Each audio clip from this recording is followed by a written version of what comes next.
The Sicilian has been around for over 400 years.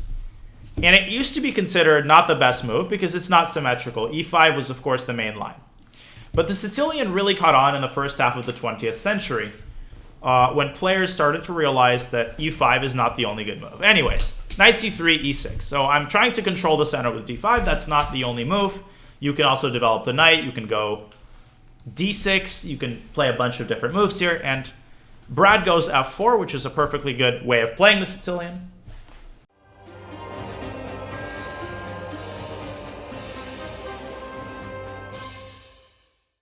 Okay, what's wrong with queen h4? So the move queen h4 check, right? It seems to deliver what's called a fork. And a fork in chess is when you attack two pieces at the same time. So here you attack the king, you give a check, and the queen also attacks the pawn.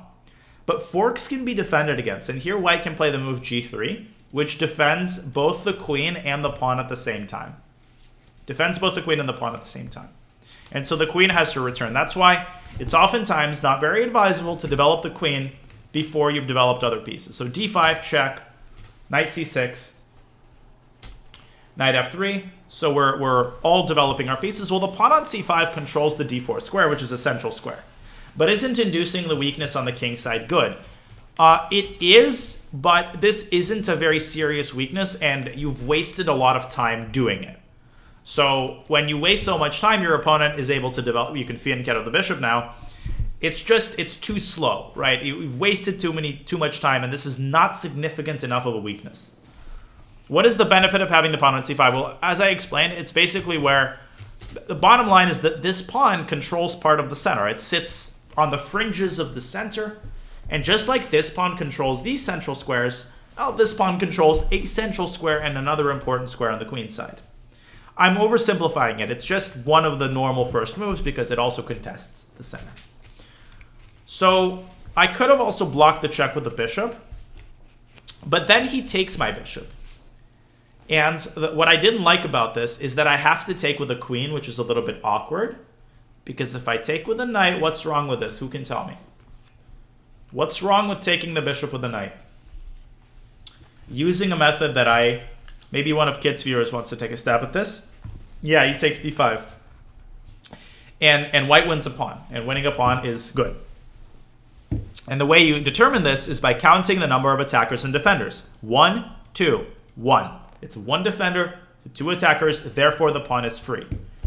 And so therefore, I decided not to do that and play knight c6. Brad develops his knight. So right here, we're just bringing our pieces out of their initial squares. Brad goes e5, chasing my knight to a slightly worse square. That's a good move. I have to move my knight because knight is more valuable than a pawn. And if you guys have any questions, time your questions with the moment that we are at. Okay, that's why I slowly go through the game. To avoid the pin, could you play a6? Well, that wouldn't develop a piece. Why do you allow e5? Doesn't this cramp your space? Yes, it does. But space isn't everything. So I have enough space here to develop my pieces, so this isn't the end of the world, if that makes sense. He did play e5. That's exactly what Brad did. A Fergus. What if he went knight e5 instead? His bishop takes e6 and he good. So, okay, let's take these questions one by one. Thank you, MRN Top. First question by Danny Cal 1. Why is knight h5 good? So remember when I said that pieces can often be thought of according to the number of squares that they control. So the more squares a piece controls, generally the better it's going to be. Well, there's a chess expression, knights on the rim are grim, or knights on the rim are dim. And the reason that is because mathematically speaking, this knight can only physically go to 4 squares. And a knight in the center can go to 8 squares. So this knight is just bad because it's not controlling enough squares. And also it can be trapped if white brings this pawn out to g4. So knights on the rim, they don't have the real estate on the left side of the board, so they can be liable to getting trapped. If knight e4, then he can take my knight. And when I take his knight, he brings his knight to g5. And this pawn on e4 sticks out like a sore thumb. It's way ahead of its neighbors, and so it's basically trapped in enemy territory. It's like you're playing capture the flag, and you run for the flag, but then you don't have time to run back. You're surrounded by enemy forces, if that makes sense. Capture the flag is actually, which I love, by the way. I think it should be I think adults should play capture the flag more. But it's a good way to think about certain properties on the chessboard. I'll be using that in the future because I hope most of you guys have played Capture the Flag. Okay. So another great question. When you retreat the knight to d7, don't you lock in the light-squared bishop? Yes. But piece placement is temporary, okay? So when you put a piece on a certain square, right, that's usually temporary. What I'm basically saying is, okay, I'm later going to move this knight out of d7, and I'm going to open up a square for the bishop, or I'm going to fianchetto the bishop to b7. Piece development isn't like a law. You don't have to develop all of your pieces in a certain number of moves. It is okay to leave a piece on its initial square if you develop other pieces, and if you know that one day you'll be able to develop it. Okay, the other thing to notice here is that the position is closed up. What happens when the position is closed? Think of it as a war. And a closed position is like a ceasefire in that war. When the position is closed, the kings are safer because they are harder to access. Because the center is one of the main ways to access a king, through the center. When the center is closed, the position is closed, it takes longer to build up an attack. And so it's less important to have your pieces in full ready defensive position. You can take longer developing your pieces. Does that kind of make sense? That's the philosophy behind it. And when he plays e5, he closes down the center. If you're a beginner, then focus on developing your pieces. Yes, do not try to violate the rules. If you're a beginner, you want to try to master the rules. So don't be like, well, Daniel didn't develop his bishop, so I shouldn't either. Try to focus on healthy development. Yeah, I am cramped, but that's okay. That's not the end of the world. So Brad controls the center.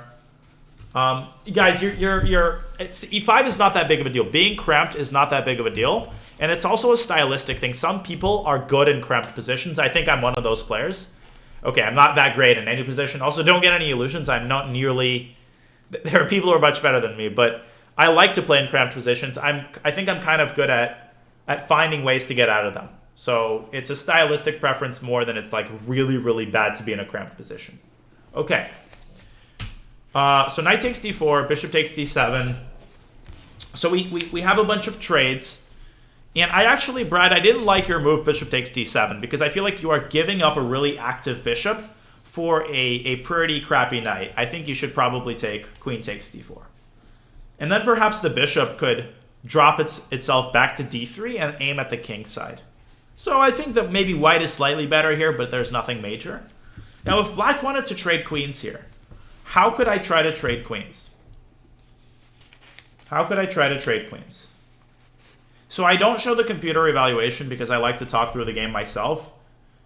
And I like to go through the process of trying to figure stuff out and getting to the bottom of the position. Yeah, queen b6 is right.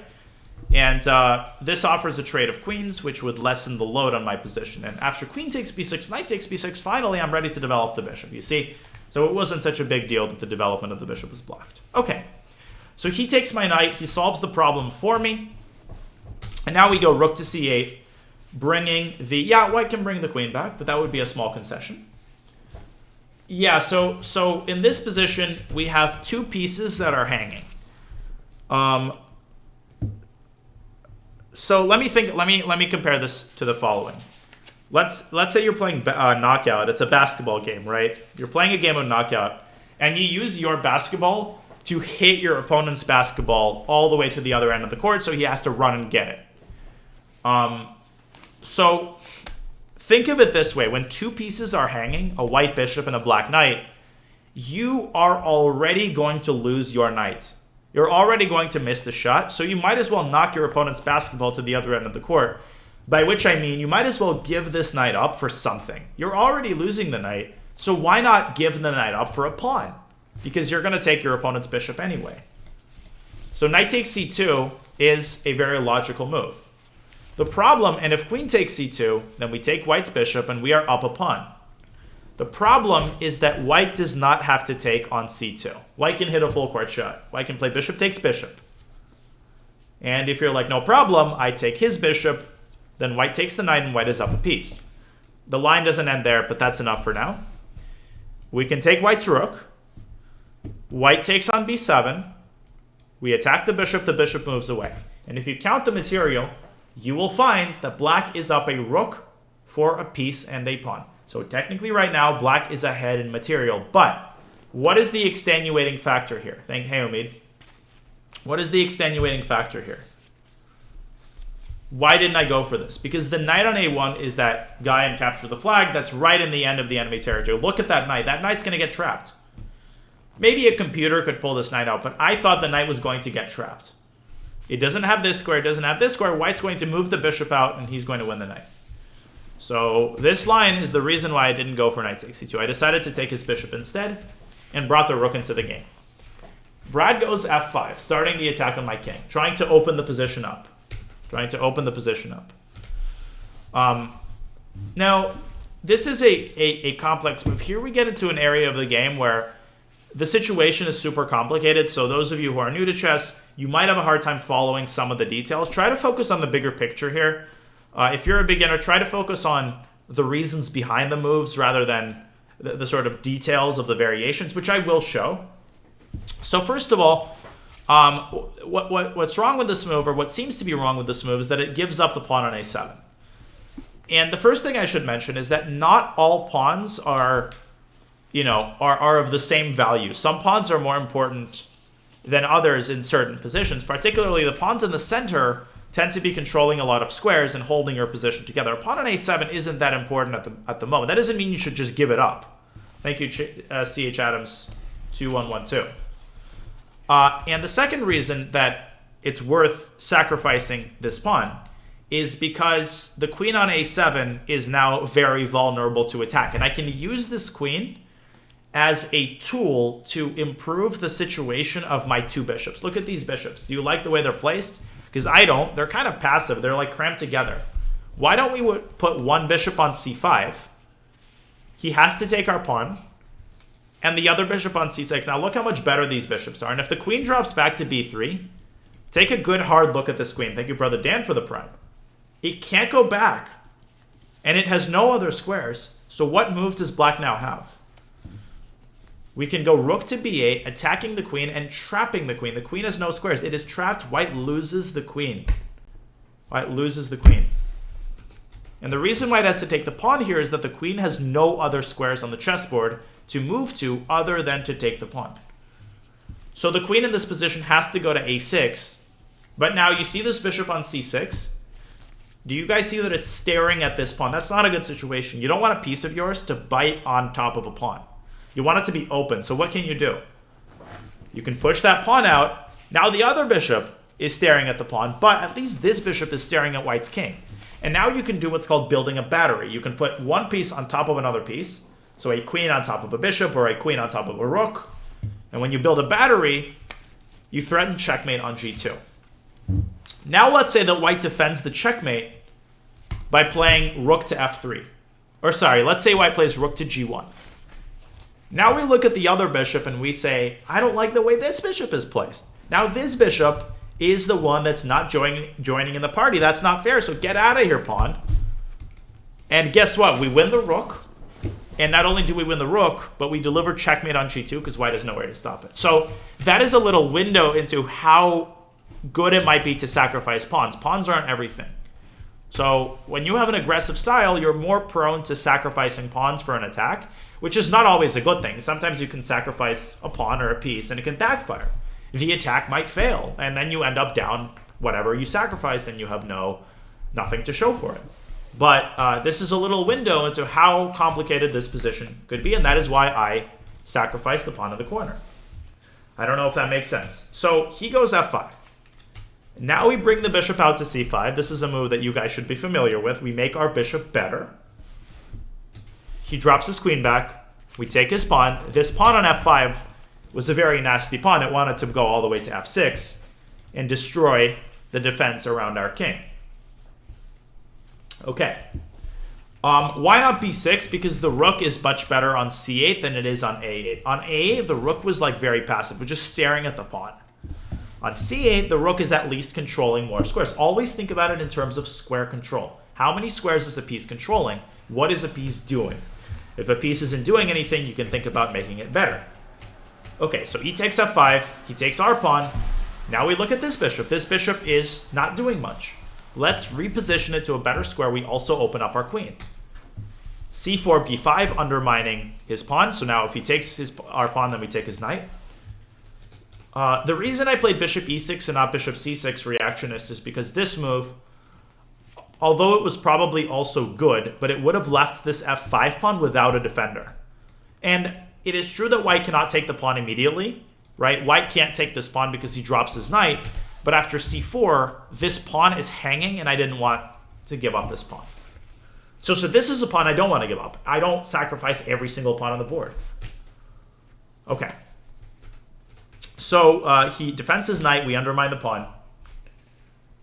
No, he can't take it with his rook. If he takes it with his rook, 1, 2, 1. So we can take his knight with either piece, and we win the knight.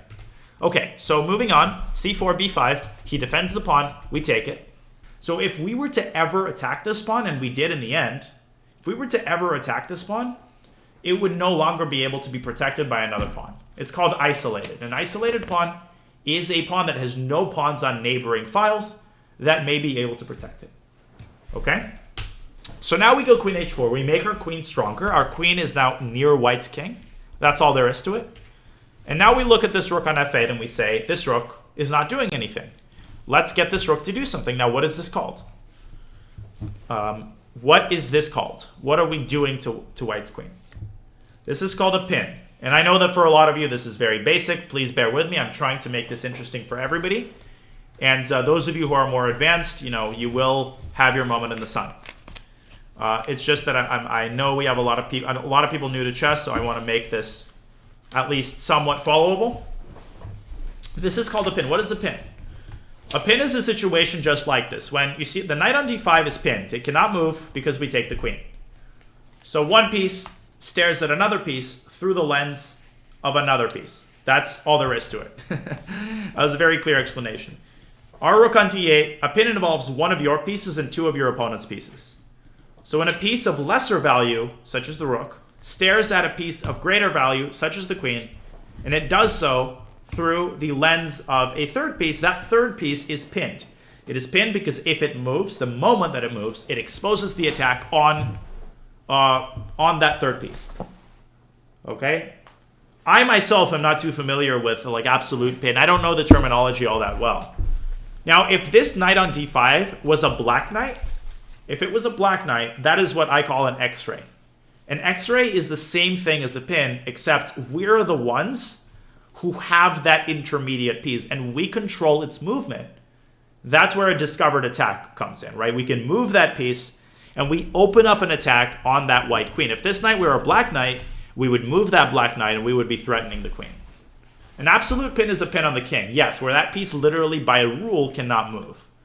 If this queen were to be a white king, if the white king were here, then this would be an absolute pin, because the knight literally cannot move. If this is a queen, hey, the knight can move, but this knight's going to get fired from its job because, hey, we don't want to lose a queen. So Brad goes rook d1. He gives the knight some support, h6. And I think so far Brad has been playing really well. Rook to f3, lifting up the rook. This is called a rook lift.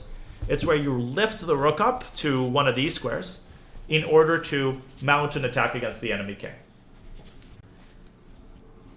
In the actual position, if there wasn't a second rook, yeah, exactly. You would discover, yeah, you're exactly right. You could also move a pin piece away with check and end a pin that way.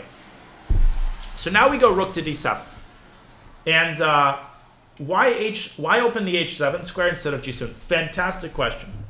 Why didn't we go here? How did I choose this square over this square? It's not about this square being any worse than this square. It's just that the move g6 is a big mistake because it weakens the f6 square. The knight could jump onto f6. Guess what? We moved a pinned piece away, but we did it with check. So I can't take white's queen because the king is in check. I have to move my king, and now the queen is free to roam. Well, look at how good this knight is. This knight is just sexy as hell. This knight got matches even before I made a Tinder account. I mean, this is called an outpost, by the way. So the knight is awesome. Okay. Anyways, g6, that's the reason. So h6 and rook to f3. Now we go rook to d7. Can somebody remind me why I made this move? Why did I play rook d7?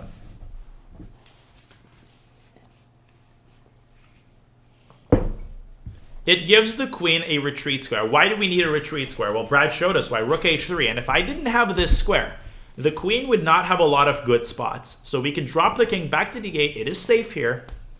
And the queen and the rook now pile up on the d5 knight. This is called doubling pieces, or stacking the rook and the queen. Could you have taken the queen on f2? Yes, perhaps that would have been a good move, but I was a little bit afraid. I was a little bit afraid of putting the queen here. I probably should have done this, though, because according to Brad, knight to f6 check was super strong here, sacrificing the knight in order to open up my king. That's a beautiful move, and now I guess here with a very, very strong attack. Wow, you might be winning here, actually. That's pretty cool, because the king is super, super vulnerable here. Bishop takes h6, queen g8, and this is checkmate in just a couple of moves. Amazing. So Brad actually had a very, very strong tactical move here, knight f6 check. And it's not that clear because I can take the knight with a queen, and then I can take white's queen, but white is now up in exchange, so white is definitely better here. So can you show us the checkmate? Okay, so let me spell this out for everybody. The move that Brad had is knight to f6 check. This is, again, removing the knight from the pin, but you can't take white's queen because this is check. But you guys might look at this and say, well, wait a second. First of all, if you do not take the knight, not all sacrifices have to be accepted. Let's say you move the king. What's the problem with this move? Well, who can tell me? Simple. What's the problem with this move? Yeah, we just give up the rook. We don't want to give up the rook. That's a free rook. So we have two ways of taking the knight. If we take the knight with the queen, which is the correct move, but the problem with this move is the pawn takes the queen. Now we take white's queen, and white takes our rook. So at the end of the day, when you tally up the balance, when the checkbooks are balanced, white has a rook for a bishop. So white has an extra exchange. A rook is generally worth 5 points. A bishop is worth 3 points. So white is up, let's say, 2 points, which is quite a lot. So therefore, it seems necessary to take the knight with a pawn. But when there is any capture, a little piece of advice for beginners, but basically for everybody. When there is a capture of any sort, you have to take a couple of seconds and understand how the position has qualitatively changed as a result of the capture. What is now the case which didn't used to be the case? What observations can you make about how the position has transformed? And what can we say here? Well, first of all, the pawns are no longer perfect, but the way that that manifests itself is that this g-file used to be closed by black's pawn is now open. The pawn has shifted away, and that is exactly what white exploits by playing queen to g3 check. Now, black's king can run in two different directions. If it runs to h7, this pawn is very flimsy cover. It can be taken by the rook. The bishop defends the rook. This is checkmate. The king must run the other way, but it doesn't get very far. White takes the pawn with the bishop. The king runs to e8. Now the queen gives the check to the king, forcing the king up to e7. Now white takes the pawn with check. The king can't run to d6. The rook is covering that square. So the king has to take the pawn on f6. And now white has checkmate in a variety of different ways. Who can tell me one way to deliver checkmate? Let's see if I can find the mate. 1, 2, oh. 1 second, I'm thinking. I'm sure there is probably checkmate in just a couple moves. Yeah, check. Now you can give another check. The pawn can't cover the check because the pawn is pinned. King has to drop back, and now rook h8 check. Every single piece is involved in the attack. The bishop has to cover, and this is now checkmate. That is just one of several mates in that position, but it's probably the fastest. It's a beautiful attack. Absolutely filthy attack on the king. That is what an attack is. When you hear the word attack thrown out, an attack on the king is when you try to checkmate the king with a sustained effort, and attacks don't always succeed. Sometimes they fail. That's where defense comes in. But Brad played queen g3 first, and this gave me time to take the knight on d5. I finally remove the knight from the board. I remove his strongest piece from the board. Now, Brad makes the move bishop takes h6. This is called an intermediate move, or an intermezzo. Some chess terms are either German or Italian because of the contributions that they've made to chess. We sort of honor that by referring to some moves informally by their foreign language name. And what, you can say in-between move, but we often say Zwischenzug, which is the German word, or intermezzo, which is the Italian word. Both mean in-between move. So he plays the in-between move, bishop takes h6. He could have captured our bishop, but then we would have taken his pawn. And at the end of the day, we are up a pawn and we're threatening the back rank checkmate on d1. But Brad takes on h6, posing the threat of queen takes g7 checkmate. Now the last important moment in the game, okay? And this is complicated. I'm just going to warn you guys straight away. This is very concrete and it's very complicated, but I'll try my best to explain it clearly. I'll do my best. So, first of all, let's understand what's going on here from a high-level perspective. Let's make some observations that are going to help us follow these complications. First of all, what is white threatening here? There are two specific things that white is threatening in order of priority. Priority number one, sort of threat number one, is of course checkmate on g7. Let's make a random move. White is threatening to deliver checkmate. So any black move has to either defend against the checkmate in some way or deliver a check. Every other move would get checkmated. What is white's other threat? I know that checkmate is the biggest threat. Well, what is white's other threat? No, simple. Don't overthink it. Don't overthink it. To take the bishop, right? White also threatens to recapture the bishop. Remember, white did not capture the bishop with his last move. He captured a pawn. So remember, I want to ask you guys about a situation.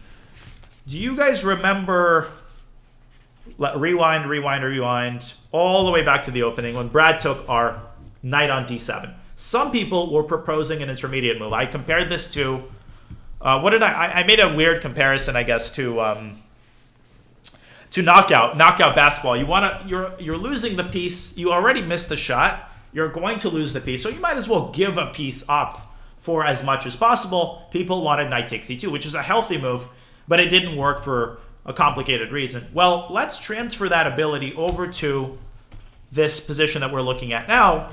A lot of people were saying, well, I'm going to lose the bishop anyway, so why don't we take on g2 with check and ruin the protection on white's king? So from a conceptual standpoint, this is a great move.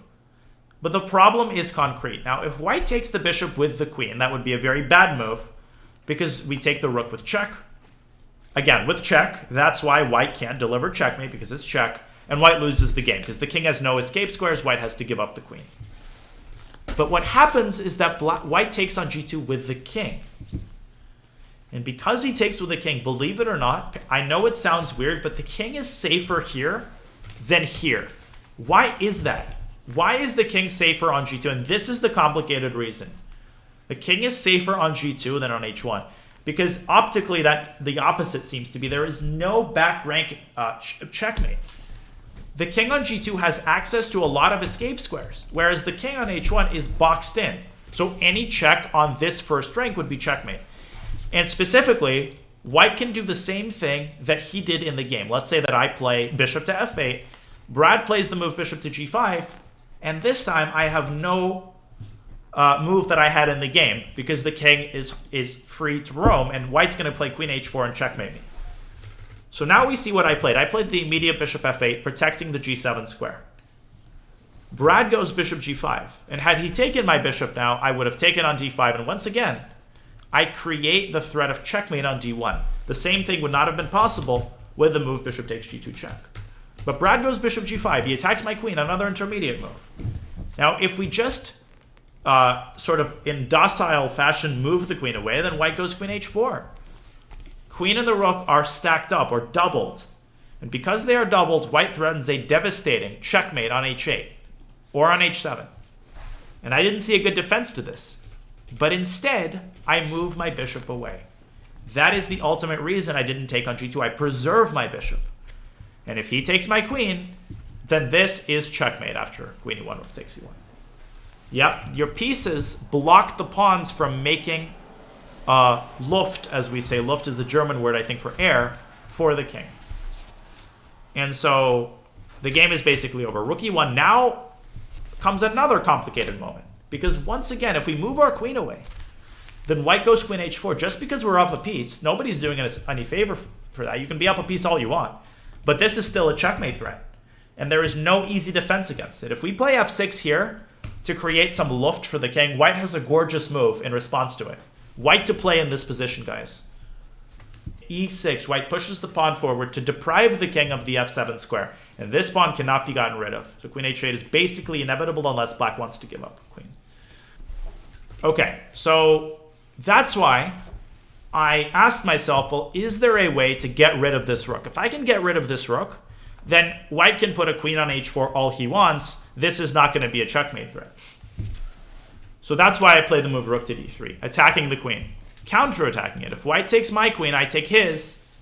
And at the end of the day, I take the bishop. I have two amazing bishops for a rook, which is a huge advantage. I'm going to activate the bishop on f5. Sorry, on f8, I'm going to play bishop c5 and maybe bishop to f2. This is just winning. The rook's going to come to d2. This is just an amazing position. Jungle asks, what happens after... Okay, so coming back to bishop takes g2, pardon. But I want to take all the questions. If bishop takes g2, you mean in this position. King takes g2, rook d2. Well, the problem, Jungle, don't forget about that bishop, right? You're forgetting about this bishop, which is totally understandable. The bishop is multitasking. It's wearing two different hats. It's attacking g7, but it's also defending that square. Does that make sense? So when you're looking at a piece, try to understand everything it's doing, all of the squares it's controlling, not just its primary intention. And so Brad has to move the queen, but now the attack is finally evaporated, because if he moves the queen to h4, then I take the rook, attacking his queen and getting rid of the attack. So the game is over. Queen to a5 attacks the rook. Rook h e3, rook takes c4. If he takes the rook, then queen takes e1 with checkmate. Queen has to move. I trade rooks, bring the bishop out of the gates. It's done its duty on f8. It's defended the g7 square. Now it's time to reactivate it. And this is where we already saw this moment. If queen g3, we've come full circle, then I take on g2. This is the decoy sacrifice. That's what we started with.